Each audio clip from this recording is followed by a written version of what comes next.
नमस्कार विद्यार्थी मित्रांनो, मी विलास इंगळे सर आपलं नवीन अध्यापनामध्ये स्वागत करतो. आतापर्यंत आपण गणित विषय शिकत आलो, परंतु गणितासोबतच आपल्याला इंग्रजी विषय हाही सुद्धा महत्त्वाचा आहे आणि त्या दृष्टिकोनातून आज मी तुम्हास इंग्रजी विषय हा ऑनलाईन अध्यापनाच्या माध्यमातून महाराजा सयाजीराव गायकवाड विद्यालय कन्नड यामार्फत चालू करत आहे. या ठिकाणी आपणास सांगू इच्छितो की जसं भविष्यामध्ये विद्यार्थ्यांना कॉम्पिटिशन एक्झामसाठी मॅथमॅटिक्स जसं आवश्यक आहे तसं इंग्रजी विषयसुद्धा खूप महत्त्वाचा आहे आणि आज तर या ठिकाणी इंग्रजीला एक नाविन्यपूर्ण स्थान या ठिकाणी प्राप्त झालेलं आहे. म्हणून आज आपण इंग्रजी विषयामध्ये सगळ्यात महत्त्वाचा भाग असतो तो म्हणजे ग्रॅमॅटिकल. ग्रामर हे खूप महत्त्वाचं असतं आणि ग्रामर ज्या विद्यार्थ्याला सखोल समजलं तो विद्यार्थी 50% मार्क इंग्रजीमध्ये कव्हर करतो. आणि विद्यार्थ्याला इंग्रजी बोलायचं असेल, विद्यार्थ्याला इंग्रजी वाचायचं असेल, त्याचं अध्ययन करायचं असेल तर त्या ठिकाणी आपल्याला इंग्रजी विषय येणं हा अनिवार्य आहे. आणि इंग्रजीमध्ये आपल्याला सुरुवात जर करायची असली तर सुरुवात आपण या ठिकाणी आता 3rd क्लासपासून तर जवळपास 10th क्लासपर्यंत म्हणजे 3रीपासून तर 10वीपर्यंत आपल्याला ग्रामरचा भाग हा अध्यापनामध्ये शिकवला जातो. इंग्रजी माध्यमाच्या विद्यार्थ्यांना जास्त शिकवला जातो कारण त्यांचं त्या ठिकाणी फर्स्ट लँग्वेज हे इंग्लिश असतं. आपल्या सेमी आणि मराठी माध्यमाच्या विद्यार्थ्यासाठी ग्रॅमॅटिकल भाग हा सुद्धा खूप महत्त्वाचा आहे आणि या दृष्टिकोनातून मी हा ग्रामरचा भाग आज आपल्यासमोर चालू करत आहोत. तर यामध्ये बघा, सर्वात महत्त्वाचा मी फर्स्ट टॉपिक सुरुवात करणार आहे पार्ट ऑफ स्पीच. तर बघा, so today we are going to learn part of speech. आज आपण पार्ट ऑफ स्पीच याविषयी सखोल अशी माहिती मिळवणार आहोत. पार्ट ऑफ स्पीच म्हणजेच काय? शब्दांच्या जाती. आता एक लक्षात घ्या विद्यार्थी मित्रांनो, आपण इंग्रजी तर शिकत आहोत पण इंग्रजीच्या सोबतच आपल्याला आता मी ह्या ज्या शब्दाच्या जाती ज्या इंग्रजीमध्ये शिकवणार आहेत त्याच आपल्याला मराठी भाषेतसुद्धा आहे. म्हणजे मराठी विथ इंग्रजी हे दोन्ही व्याकरण तुमचं आज या ठिकाणी पक्कवणार आहे. मग यामध्ये बघा, यामध्ये आज आपण पार्ट ऑफ स्पीच सुरुवात करू. तर part of speech total 8 types. शब्दांच्या जाती ज्या आहे, शब्दांच्या जाती ह्या एकूण 8 प्रकारच्या असतात. तर यामध्ये पहिली शब्दाची जात असते फर्स्ट ऑफ द नाऊन. पहिली शब्दाची जात आहे नाऊन. पार्ट ऑफ स्पीच किती असतात? 8 असतात आणि या 8मध्ये पहिली पार्ट ऑफ स्पीच जी आहे, पहिली शब्दाची जात जी आहे ती असते नाऊन. नाऊन म्हणजेच काय? नाम. नाऊन म्हणजेच नाम. आता नामाची जर तुम्ही समजा इंग्रजीमध्ये व्याख्या तुम्ही जर बघितली तर noun is the name of the person, place, thing और idea. Understanding? A noun is the name of the person, place, thing और आयडिया. नाम म्हणजेच काय की एखाद्या व्यक्तीला, पर्सन म्हणजे काय? व्यक्ती. एखाद्या व्यक्तीला, प्लेस एखाद्या ठिकाणाला किंवा एखाद्या वेगळ्या बाबीला दिलेलं नाव याला काय म्हणतो आपण? नाम म्हणतो. याला म्हणतो आपण इंग्रजीमध्ये नाव. मग एक्झाम्पल जर तुम्ही बघितले, उदाहरणार्थ बघा, नाऊनचे एक्झाम्पल, नामाचे उदाहरणे कुठले आहेत तर आपल्या घरामध्ये टेबल असतो. मग टेबल हे काय आहे? नाऊन आहे. डॉग असतो. डॉग म्हणजे काय? कुत्रा. म्हणजे कुत्र्याला दिलेले हे काय आहे? नाव आहे. त्याच्यानंतर टीचर्स असेल. टीचर्स म्हणजे काय? शिक्षक असेल किंवा शिक्षिका असेल, हे सुद्धा काय आहे? नाऊन आहे. पेन असेल, पेन. सिटी असेल, सिटी म्हणजे काय? शहर. त्याच्यानंतर हॅपीनेस असेल, होप असेल, हे सगळे काय आहेत? नाऊन आहेत. This is a noun. This is of the noun example. Understanding? समजलं असेल तुम्हाला. नाम म्हणजेच काय की एखाद्या व्यक्तीला, एखाद्या स्थळाला किंवा एखाद्या बाबीला दिलेल्या नावास आपण नाऊन असे म्हणतो आणि त्यालाच मराठीमध्ये नाम म्हणतो. त्याची उदाहरणे आपण या ठिकाणी बघितली. आता या नाऊनमध्ये वेगवेगळे प्रकार पडतात, ते आपण नंतर अभ्यासणार आहोत. पहिले आपण शब्दाच्या पूर्ण 8 जाती अभ्यास करून घेणार आहोत. सेकंड असते part of speech pronoun. Pronoun म्हणजेच काय? सर्वनाम. याला मराठीमध्ये काय म्हणतात? सर्वनाम. मग सर्वनाम कशाला म्हणायचं? तर pronoun is use in place. Pronoun is use in place of a noun or noun paras to avoid repetition. To avoid repetition म्हणजेच काय, नामाऐवजी वापरल्या जाणाऱ्या शब्दाला आपण सर्वनाम म्हणतो. नामाऐवजी वापरल्या जाणाऱ्या शब्दाला काय म्हणणार आपण, सर्वनाम म्हणणार. मग आता एक्झाम्पलमध्ये बघा, आपण नामाऐवजी शब्द वापरतो, ही वापरतो, ही, सी, ईट, दे, देम. हे अशा प्रकारचे जे एक्झाम्पल आहेत, हे एक्झाम्पल आपल्याला या ठिकाणी प्रोनाऊनचे पाहायला मिळतात. आय समजा आपण असं म्हटलं की सी इज प्लेईंग, ती खेळत आहे. सी इज प्लेईंग, ती खेळत आहे.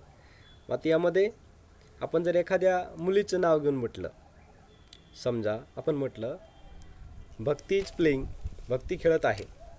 भक्ती इज प्लेईंग, भक्ती खेळत आहे. आणि तिलाच असं सर्वनाममध्ये असं म्हटलं आपण की सी इज प्लेईंग. मग सी काय झालं तुमचं, प्रोनाऊन झालं. सी काय झालं तुमचं, प्रोनाऊन झालं. मग यामध्ये आय असेल, यू असेल, वी असेल, दे असेल, ही असेल, द असेल, it, me, use, them, him, her, this, etc. etcetera. हे सर्व काय आहेत, हे सर्व सर्वनाम आहेत. मग सर्वनाम समजलं तुम्हाला, प्रोनाऊन समजलं. त्याच्यानंतर बघा, शब्दाची तिसरी जात आहे इंग्रजीमध्ये ॲडजेक्टिव्ह, आणि यालाच मराठीमध्ये म्हणतात विशेषण. ॲडजेक्टिव्ह म्हणजेच काय, विशेषण. आता विशेषणामध्ये बघा, विशेषणाची डेफिनेशन अशी आहे, an adjective describe modifies or give more information about a noun or pronoun. पुन्हा एकदा सांगतो, an adjective describes, modifies or gives more information about a noun or pronoun. म्हणजेच काय की नाम व सर्वनामाविषयी, नामाविषयी किंवा सर्वनामाविषयी जो विशेष माहिती सांगतो, एखाद्या नामाविषयी किंवा सर्वनामाविषयी जो विशेष माहिती सांगतो त्याला म्हणतो आपण विशेषण. काय म्हणतो त्याला आपण, विशेषण. मग एक्झाम्पलमध्ये बघा, एक्झाम्पल असेल समजा बिग म्हणतो आपण, बिग म्हणजे काय, मोठे. म्हणजे हे काय झालं तुमचं, विशेषण झालं. त्याच्यानंतर आपण वाक्यप्रयोगामध्ये हॅपीचा उपयोग करतो. हॅपी म्हणजे काय, आनंदी. हॅपी म्हणजे आनंदी.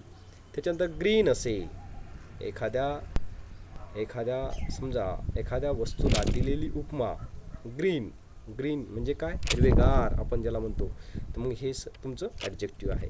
यंग असेल, त्याच्यानंतर फन असेल, क्रेझी असेल, हे जे सगळे शब्द ज्या वाक्यामध्ये येतात ते तुमचं काय आहे, ॲडजेक्टिव्ह आहे. त्यालाच म्हणतो आपण विशेषण.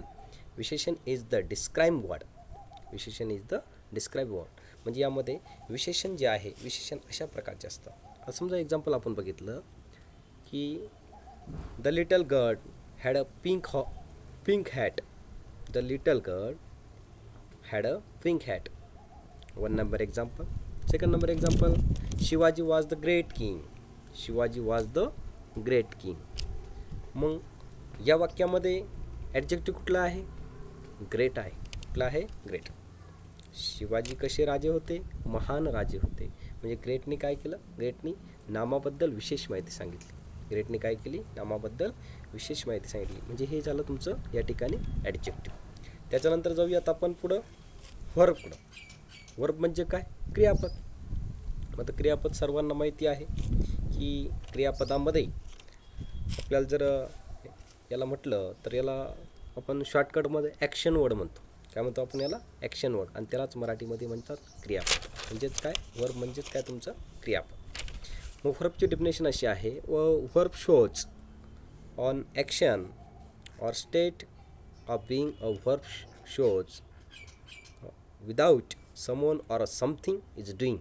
someone or something is doing. म्हणजे यामध्येच काय की वाक्याचा अर्थ जो असेल, वाक्याचा अर्थ पूर्ण करणारा शब्द म्हणजेच काय, क्रियापद. वाक्याचा अर्थ पूर्ण करणारा शब्द म्हणजे क्रियापद. आणि क्रियापदामध्ये आपल्याला आता आपण वर्बचे 3 फॉर्म पडतात, ज्याला आपण इंग्रजीमध्ये शॉर्टकट V1, V2 आणि V3चं उपमा दिले आहे. समजा एक्झाम्पल बघितलं तुम्ही, राईट, रोट आणि रिटर्न. V1 म्हणजे काय, क्रियापदाचं पहिलं रूप. V2 क्रियापदाचे दुसरे रूप. आणि V3 क्रियापदाचे तिसरे रूप. आता राईट हे क्रियापदाचं पहिलं रूप आहे, म्हणजेच त्या ठिकाणी वर्ब फॉर्म 1 असणार. रोट हे क्रियापदाचं दुसरं रूप आहे, म्हणजे वर्ब फॉर्म 2. आणि रिटर्न हे क्रियापदाचं तिसरं रूप म्हणजे वर्ब फ्रॉम 3. मग यामध्ये बघा, यामध्ये वर्बमध्ये जर तुम्ही एक्झाम्पल बघितले तर गो असेल, गो आपण म्हणतो ना गो, लेट्स गो आपण म्हणतो लेट्स गो. त्याच्यानंतर स्पीक या शब्दाचा उपयोग करतो आपण क्रियापदामध्ये. रन, ही रन फास्ट, तो जोरात धावतो. मग रन हा शब्द काय आहे, क्रियापद आहे. It, he eat an apple, तो सफरचंद खातो. तर इट काय झालं, त्याचं क्रियापद झालं, वर्ब झालं. प्ले असेल, लिव आपण म्हणतो लिव म्हणजे काय, राहणे. समजा example, he live 15 years ago, in at 15 years ago, हा या ठिकाणी 50 वर्षापासून राहतो. तर लिव काय झालं, त्याचं क्रियापद. नंतर वॉक असेल, हॅव असेल, लाईक असेल, आर असेल, हे छोटे छोटे जे शब्द आहेत हे क्रियापदाचे आहेत. यामध्ये क्रियापदाचे भरपूर असे V1, V2 आणि V3 भरपूर फॉर्म तुम्हाला आहे, त्या अभ्यासाला मी देणारच आहे. परंतु क्रियापद म्हणजेच काय हे तुम्हाला समजलं पाहिजे, यासाठी सांगितलं तुम्हाला की वाक्याचा अर्थ पूर्ण करणारा शब्द म्हणजे क्रियापद. मग ह्या झाल्या शब्दांच्या 4 जाती आतापर्यंत. नाऊन झालं, प्रोनाऊन झालं, ॲडजेक्टिव्ह झालं, त्याच्यानंतर तुमचं वर्ब झालं. आता पुढे जाऊयात आपण 5 नंबरकडं. आता याला म्हणतात बघा adverb. 5 number part of speech of the adverb. Adverb म्हणजेच काय, क्रियाविशेषण. मग क्रियाविशेषण कशाला म्हणायचं आपण, की modify. Adverb at the definition, modify a verb and adjective, modify a verb and adjective or another adverb or another adverb. It tells how often, where, when. It tells how often, where, when. It is called of the adverb. It is called of the adverb. क्रियाविशेषण म्हणजे काय, की एखाद्या शब्दावरती जर क्रिया घडत असेल, एखाद्या शब्दावरती क्रिया घडत असेल तर त्याला म्हणतो आपण क्रियाविशेषण.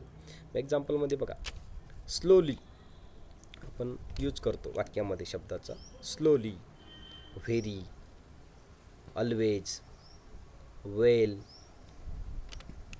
टू, फास्ट, हे सगळे काय आहे तुमचेवाले या ठिकाणी क्रियाविशेषण आहे. स्लोली म्हणजे काय, हळुवार. मग हळुवार हा शब्द काय झाला तुमचा, ॲडव्हर्ब झाला.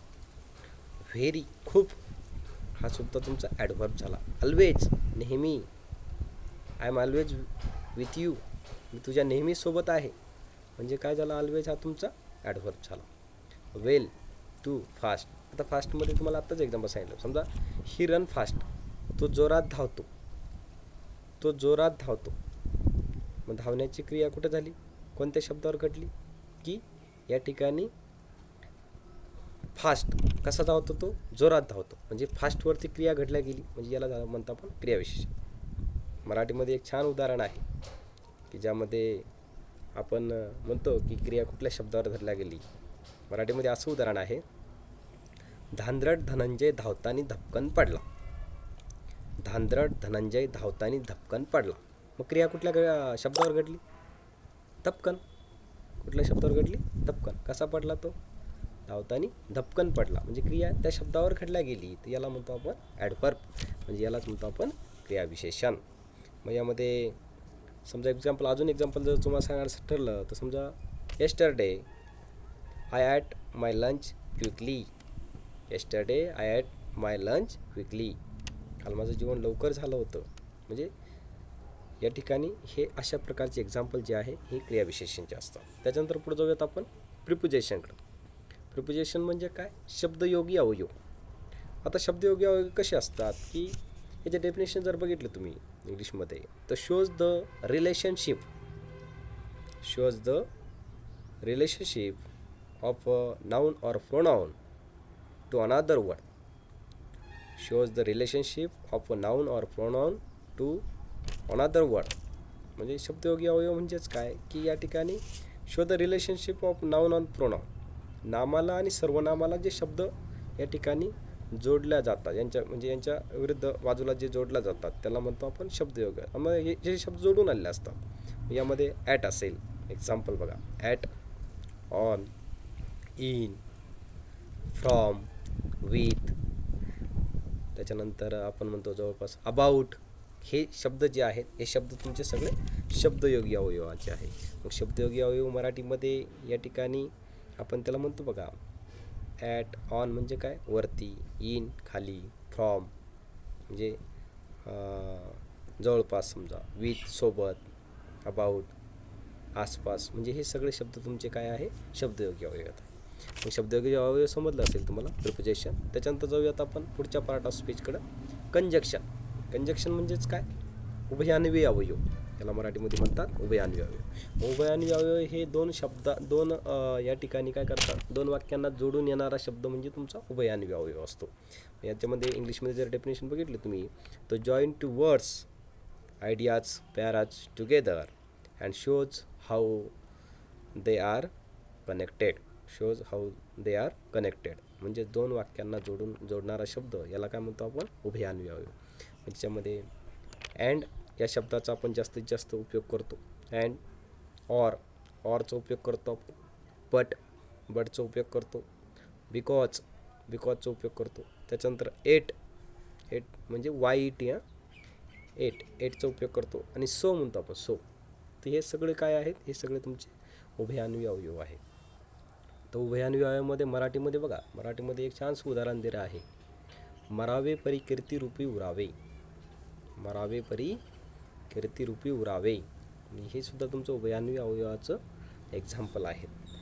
मग या ठिकाणी मरावे परी कीर्तिरूपी उरावे म्हणजे कीर्ती ही त्याची झाली प्रशंसा, कीर्ती काय झाली, त्याची प्रशंसा.